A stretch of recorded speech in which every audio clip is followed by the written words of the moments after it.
할렐루야. 네, 이 시간 저는 가장 귀한 만남이라는 제목을 가지고 말씀을 나누겠습니다.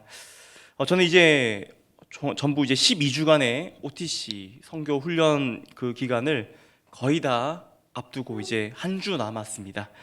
성도님들께서 많은 기도와 또 관심을 보여주셔서 정말 감사하게도 훈련을 잘 받을 수 있었습니다. 특별히 이번에 참 간증거리가 많이 있는데요. 그 중에서 특별히 만남의 복을 저희에게 쏟아 부어 주셨던 것 같습니다. 하나님께서는 너무나 좋은 사람들을 저희에게 붙여 주셔서 정말 기쁨으로 훈련을 받게 할 수 있었습니다. 이처럼 우리 인생에서도 돌이켜 보면은 어떻게 보면 가장 중요하다고 여겨지는 것이 바로 만남이라고 생각됩니다. 여러분은 여러분의 일생을 돌이켜 보면은 일생 가운데 좋은 만남이 많았습니까? 아니면 좋지 못한 만남이 많으셨습니까? 그런데 오늘 우리 인생 가운데서 오늘 설교의 제목처럼 그 무엇과도 비교할 수 없는 가장 귀한 만남이 있습니다. 내 부모를 만나는 것, 내 형제를, 내 자매를 만나는 것, 내 배우자를 만나는 것, 혹은 내 주변의 지인들과 친구들을 만나는 그런 만남을 뛰어넘는 정말로 중요한 만남이 있습니다. 그 만남이 무엇입니까? 바로 예수님을 만나는 것입니다. 여러분들은 예수님을 만나셨습니까? 이것은 우리 기독교에 있어서 가장 기본적인 질문이며 가장 근원적이고 가장 중요한 질문이기도 합니다. 우리가 예수님을 인격적으로 만나야지만 참된 구원, 참된 행복, 참된 평강 속에서 비로소 살아갈 수 있습니다. 그렇기 때문에 이 질문은 우리 일생일대에 반드시 스스로에게 물어봐야 하는 가장 중요한 질문입니다. 그렇다면 우리가 정말 예수님을 인격적으로 만났는지 어떻게 확인할 수 있을까요? 그리고 예수님을 인격적으로 만난다는 것을 무엇을 의미하는 것이겠습니까? 오늘 본문은 예수님과의 만남이 무엇인지 우리에게 말씀해 주고 있습니다. 오늘 본문 말씀이 마태복음 8장을 보면 예수님을 인격적으로 만나서 치유를 경험하며 새 생명을 얻게 된 한 사람을 소개하고 있습니다. 이 사람이 누굽니까? 바로 오늘 성경 본문에 등장하는 나병 환자입니다. 이 나병 환자는 어떻게 예수님과 만나게 된 것일까요?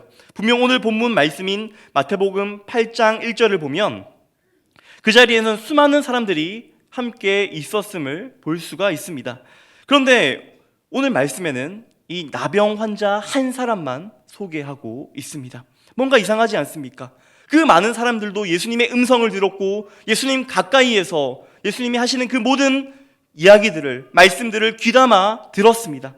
그런데 오늘 성경 본문에는 이 나병 환자, 특별히 이 한 사람만 소개하고 있는 것입니다. 우리는 이 질문에 답하기 위해서 마태복음 4장과 5장을 살펴봐야 합니다. 마태복음 4장 23절에서 25절까지의 말씀을 보시면요, 수많은 무리들이 예수님을 따르는 것을 볼 수가 있습니다. 항상 그래 왔습니다. 왜 그렇습니까? 예수님께서는 가시는 곳마다 기적을 일으키셨습니다. 병자를 고치시고 귀신을 내쫓으셨으며 폭풍우를 먹게 하시며 죽은 자를 살리셨습니다. 그러니 그런 일들을 보기 위하여, 그런 기적들을 나도 경험하기 위하여 수많은 사람들이 예수님께 벌떼같이 몰려든 것입니다. 그런데 그렇게 사람들이 예수님께 몰릴 때마다 예수님은 어떻게 하셨습니까? 그 큰 무리들을 다 흩어버리셨습니다. 어떻게 흩어버리셨습니까? 첫 번째는요, 예수님이 그 자리를 피하셨습니다.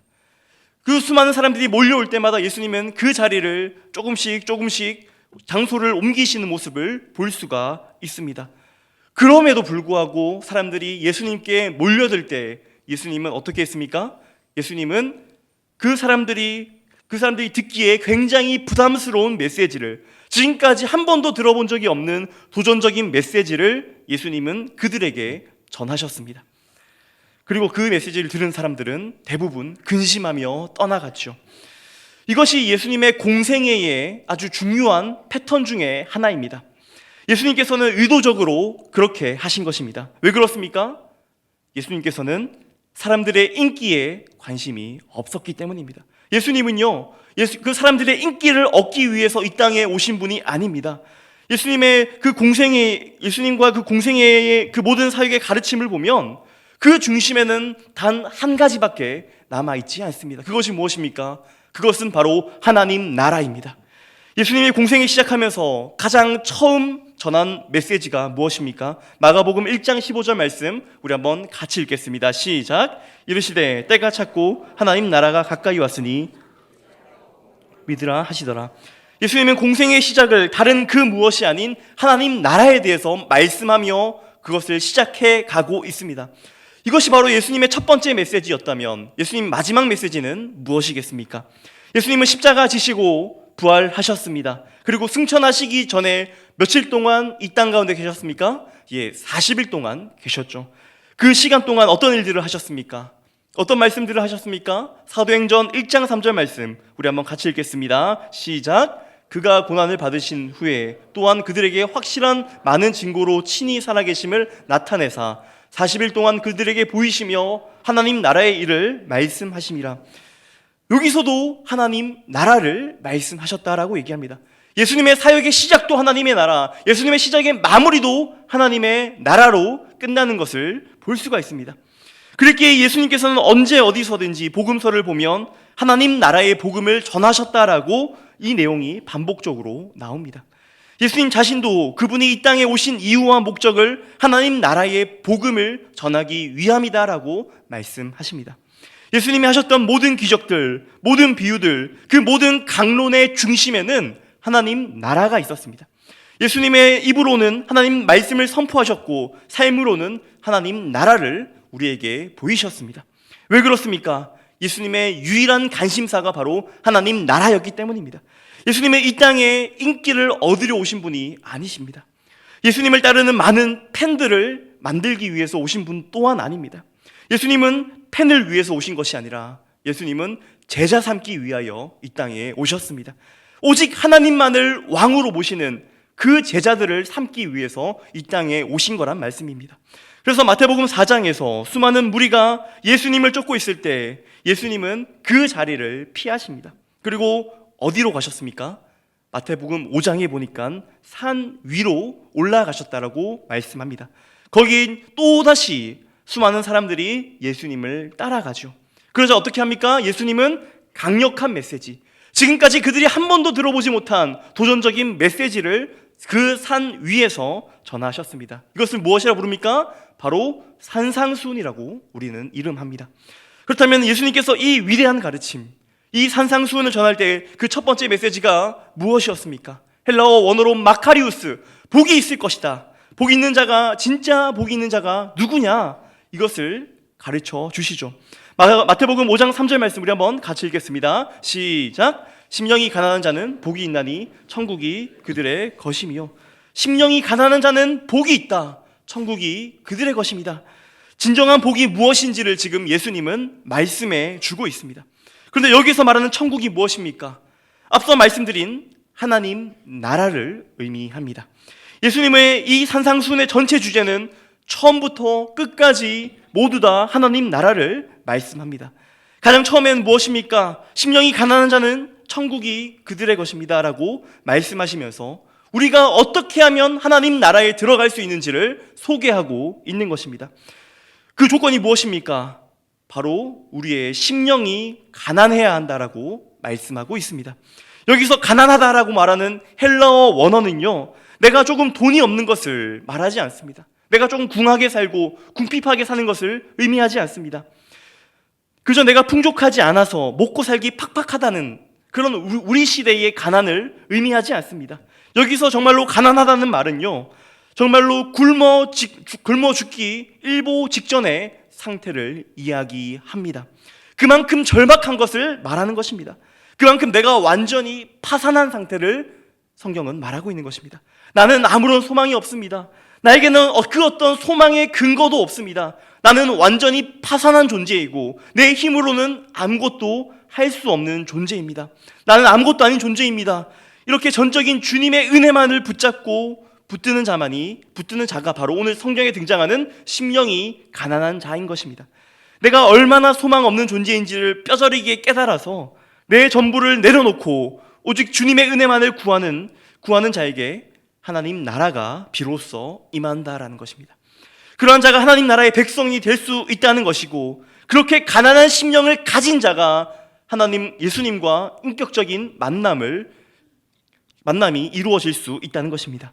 그래서 산상수훈은 우리가 어떻게 하나님 나라의 백성이 될 수 있는지, 그리고 어떻게 하나님 나라의 백성으로 살아갈 수 있는지를 우리에게 말씀해 주는 것입니다. 먼저 어떻게 하나님 나라의 백성이 될 수 있는지 가르쳐 주신 후에 그 다음에 어떤 내용이 전개되고 있습니까? 마태복음 5장 13절 이후 부분을 보시면은 하나님 나라의 백성은 이러한 것이다 라고 예수님은 말씀합니다. 너희는 세상의 빛이다. 너희는 먼저 그의 나라와 그의 의를 구하는 것이 맞다. 너희는 위선을 멀리하고 오직 하나님께 진실하게 나가야 된다. 너는 이웃을 사랑하고 정죄하지 말고 비판하지 말고 너는 원수까지 사랑해야 한다라고 말씀하고 있는 책이 바로 이 산상수훈인 것입니다. 어떻게 하나님 나라의 백성답게 사는 것이 무엇인지를 우리에게 알려주는 것이 산상수훈인 것이죠. 그렇게 산상수훈의 말씀을 마치시고 오늘 성경 본문에 비로소 산에서 내려오십니다. 그리고 그 가운데 예수님께로 나와 예수님과 인격적인 만남이 이루어지는, 즉 한 사람을 소개하고 있습니다. 이 사람이 누구입니까? 바로 성경 본문에 등장하는 나병 환자입니다. 거기에 그 많은 사람들이 있었는데 왜 이 한 사람만이 예수님과의 그 인격적인 만남을 소개하고 있는 것일까요? 산상수훈의 내용을 기억해 보시면은 우리가 그 이유를 알 수 있습니다. 이 나병 환자는 어떻기 때문에 그렇습니까? 이 나병 환자가 심령이 가난했기 때문에 예수님을 만날 수 있었습니다. 그 말씀을 듣고 온전히 순종함으로써 예수님께 나아왔습니다. 나의 전부를 내어 걸고 오직 주님의 은혜만을 구했기 때문에 내가 완전히 파산한 존재라는 사실을 깨닫고 예수님께 나아왔기 때문에 이 사람은 예수님을 만날 수 있었습니다. 나병은요, 이 한센병은 불치병입니다. 주님이 버리시면 나는 버림받을 수밖에 없습니다. 주님이 나를 외면하시면 나는 어디 갈 데도 없습니다. 나의 유일한 소망, 나의 유일한 구원은 예수님, 주님 당신 한 분밖에 없다라는 사실을 내가 정확하게 알고 있기 때문에 지금 예수님께 나와서 예수님과 만나고 있는 것입니다. 오늘 본문 2절 말씀으로 한번 같이 읽겠습니다. 시작. 한 나병 환자가 나와 절하며 저를 깨끗하게 하실 수 있나이다 하거늘. 여러분, 이 말씀을 보시면 조금 이상하게 느껴지시지 않으십니까? 예수님께로 나아온 사람은 일반 평범한 유대인이 아니었습니다. 바로 나병 환자였죠. 거기에는 수많은 무리들이 있었습니다. 그런데 어떻게 그 많은 사람들을 뚫고 이 나병 환자가 예수님 앞에까지 갈 수 있었을까요? 그 당시에는 나병 환자는 다른 사람들과 접촉할 수 없었습니다. 가까이 다가갈 수조차 없었습니다. 율법으로 금하고 있었죠. 그만큼 나병은 모든 병 중에서도 가장 부정한 병이라고 알려져 있었습니다. 그래서 나병 환자의 접촉을 하는 것은 율법으로 철저하게 금기시됐습니다. 레위기 13장 45절과 46절 말씀 우리 한번 같이 읽겠습니다. 시작. 나병 환자는 옷을 찢고 머리를 풀며 외치기를 부정하다 부정하다 할 것이요 있는 날 동안은 늘 부정할 것이라. 그가 부정한즉 혼자 살되 진영 밖에서 살지니라. 나병 환자로 확진이 되면 이 사람은 머리를 풀어 헤쳐야 했습니다. 그래야 멀리서 알아보고 다른 사람들이 이 사람과 접촉하지 않을 수가 있었기 때문입니다. 그리고 무엇을 해야 합니까? 옷을 찢어야 했습니다. 그리고 입으로는 부정하다 부정하다라고 외쳐야 했습니다. 왜 그렇습니까? 멀리서도 이 소리를 듣고 이 사람과 피하라는 것이었습니다. 근데 오늘 본문 말씀을 보면 예수님이 그저 한적한 곳에 예수님이 혼자 계실 때 이 사람이 찾아간 것이 아니라 그 자리에는 수많은 사람들이 예수님과 함께 있었습니다. 예수님을 애워싸고 있었습니다. 그런데 이 나병 환자는 어떻게 예수님과 만날 수 있었을까요? 이 나병 환자는요, 정말로 예수님과 만나기 위해서 목숨을 걸고 나온 것입니다. 정말로 죽을 각오를 하고 나온 것입니다. 내가 오늘 예수님을 만나려고 하다가 돌에 맞아 죽을 수도 있겠다. 예수님이 나를 만나 주시지 않으면, 예수님이 나를 고쳐주시지 않으면 내가 그 수많은 군중들 사이에서 그 사람들에게 죽임당할 수도 있겠구나라고 그 마음을 가지고 지금 이 나병 환자는 예수님께 나아온 것입니다. 왜 그랬습니까? 왜 그렇습니까? 이 나병 환자의 심령이 가난했기 때문입니다. 그 마음이 완전히 파산한 존재였기 때문입니다. 그에게는 아무런 소망이 없었기 때문입니다. 그에게는 아무런 소망이 없었기 때문에 오직 예수님만이 소망이 되셔서 그의 목숨을 지금 내어놓고 예수님 앞에 나아간 것입니다. 사랑하는 성도 여러분, 여러분은 이 나병 환자처럼 하나님께 나아가고 계십니까? 여러분은 하나님을 만나기 위해서 무엇을 포기하고 무엇을 헌신하고 무엇을 내어 걸고 나오십니까? 여러분들은 오늘 이 예배를 드릴 때 무슨 대가를 치르면서 하나님을 만나기 위해 이 자리에 나오셨습니까? 제가 앞서 말씀드렸듯이 인파가 몰리면은 예수님은 그들을 흩어버리셨습니다. 흩어내시는 방식은 부담스러운 메시지를 전하는 방식이 많았습니다. 그럼 어떤 메시지를 전하셨습니까? 누구든지 나의 제자가 되려 하거든 그의 소유를, 그의 심지어 그의 목숨까지도 내려놓고 나를 따르지 아니하면 나에게 합당하지 않다라고 말씀하십니다.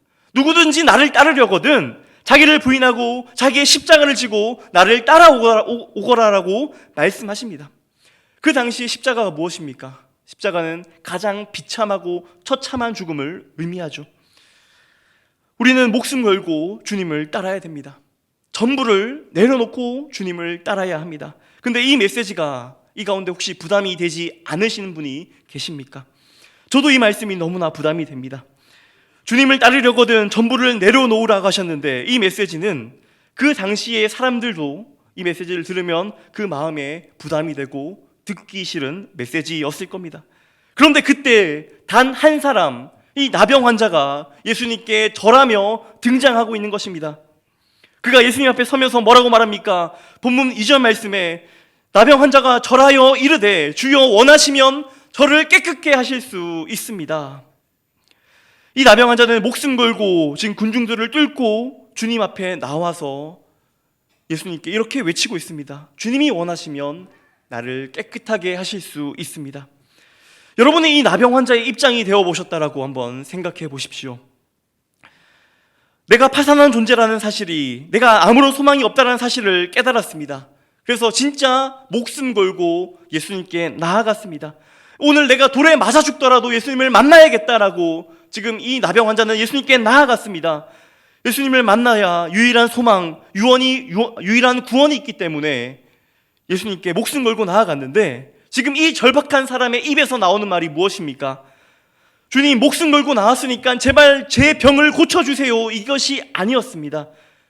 이 나병 환자의 말은 주님이 원하시면 나를 깨끗하게 하실 수 있습니다 라는 말이었습니다. 이것은 어떻게 이럴 수 있었을까요? 그것은 바로 이 나병 환자가 예수님의 주권을 철저하게 인정하고 있었기 때문에 가능한 일이었습니다. 예수님께서 절대 주권자 되시며 예수님께서 이 나병을 고치실 권세가 있다는 것을 이 나병 환자는 알고 있었기 때문에 이렇게 지금 예수님께 나아가는 것입니다. 내가 원하니 나를 고쳐주세요가 아니라 주님이 원하시면 나를 깨끗게 하실 수 있습니다라고 겸손하게 예수님께 나아가고 있는 것입니다. 이 나병 환자는 자신의 상태를 잘 알았습니다. 자신의 연약함을 잘 알았습니다. 이 나병 환자의 모습은요, 죄인이 주님 앞에 나아가는 정말로 이상적인 모습을 우리에게 보여주고 있습니다. 왜 그렇습니까? 이 나병이라는 병이 어떤 병입니까? 나병이라는 병은 병 중에서도 가장 부정한 병이었습니다. 왜 그렇습니까? 나병만큼은 하나님이 친히 저주하여 내리신 병이라고 유대인들은 생각했습니다. 그 이유는 나병이 가지는 특징 때문이었습니다. 그것이 무엇입니까? 나병에 걸리면, 이 한센병에 걸리면 그 신체가 무감각해집니다. 신경세포가 다 죽어버립니다. 펄펄 끓는 물에다가 손을 집어넣어도 그 고통을 느끼지 못하고, 살점이 떨어져 나가도 그 고통을 느끼지 못합니다. 차가운 곳에 가도 차갑다 느끼지 못하고요, 뜨거운 곳에 가도 뜨겁다라고 느끼지 못합니다. 그런데 이러한 나병의 모습이 우리의 영적인 상태와 너무나 닮아 있다라는 것입니다. 하나님을 떠난 죄인 역시도 영적 무감증에 걸립니다. 영적인 나병에 걸린다는 것입니다. 모든 것이 무감각해집니다. 그래서 내가 지금 죄로 인해서 죽어가고 있는데 고통스럽지 않을 때가 있습니다. 내 삶 가운데 죄가 넘쳐나는데 양심의 가책이 느껴지지 않을 때가 있습니다. 이러한 증상을 가진 사람들은요, 이 나병과 비교했을 때 누가 더 중한 병이라고 말할 수 있겠습니까? 바로 죄란 병입니다. 이 죄란 병에 걸린다면은 이 사람은 반드시 죽게 됩니다. 나병은요, 인생을 살다가 길면 90살까지, 100살까지 조금 고생하면은 그걸로 끝입니다. 그런데 죄에 걸리면 어떻습니까? 이 죄를 해결하지 못하면 어떻습니까? 영원한 지옥에 들어갈 수밖에 없습니다. 그런데도 무감각한 것이 우리 죄인들의 특징인 것입니다. 나는 괜찮아. 나는 하나님 없어도 괜찮아. 나는 예수님의 십자가 없어도 괜찮아라고 생각합니다. 실제로 내 영은 완전히 파산했지만 스스로 파산한지 전혀 모르고 있는 것입니다. 이미 죽어있는 존재지만 그것을 자각하지 못하고 있는 상태가 죄에 빠진 상태인 것입니다. 내가 너무나 심각한 상황인데 그 심각한 것을 전혀 느끼지 못합니다. 그래서 성경은 나병을 죄인과 동일하게 지금 비교해서 이야기하고 있는 것입니다. 사랑하는 성도 여러분, 잘 생각해 보십시오. 지금 이 시대의 사람들의 생각에는 나병이 어디로부터 왔다라고 생각합니까? 하나님께서 내리신 재앙이라고 생각합니다. 그러면 그것을 거두어 가실 수 있는 유일한 존재가 누구십니까? 그것을 고치실 수 있는 존재가 누구입니까? 바로 그분 또한 하나님이십니다. 그런데 오늘 예수님을 향해 이 나병 환자는 뭐라고 얘기합니까? 주여, 주께서 원하시거든 나를 깨끗하게 하실 수 있습니다. 하나님만이 이 나병을 낫게 하실 수 있는데 예수님께서 낫게 하실 수 있다라고 지금 이 나병 환자는 고백하고 있는 것입니다. 그렇다면 이 나병 환자의 눈에 비친 예수님의 모습은 지금 누구로 비춰지고 있는 것입니까? 바로 하나님으로 비춰지고 있는 것입니다. 예수님의 하나님 되심을 볼 수 있는 자가 바로 이 나병 환자였습니다. 그 자리에 있던 수많은 무리들은, 심지어 제자들조차도 예수님이 하나님이라는 사실을 알지 못했습니다. 예수님이 하나님이라고 꿈에도 생각하지 못했던 자들이 바로 그들이었습니다. 그냥 능력 있는 선지자 정도로 생각했습니다. 그런데 이 나병 환자는 예수님을 제대로 알아봤습니다. 예수님의 하나님 되심을 아는 순간 용기를 낼 수 있었고 목숨까지도 내어 걸고 예수님께 나아갈 수 있었던 것입니다. 왜냐하면 예수님이 하나님이심으로 저분께 내가 나아간다면 내 소망 없는 인생에 소망으로 가득 찰 것이라는 것을 이 사람이 알았기 때문입니다.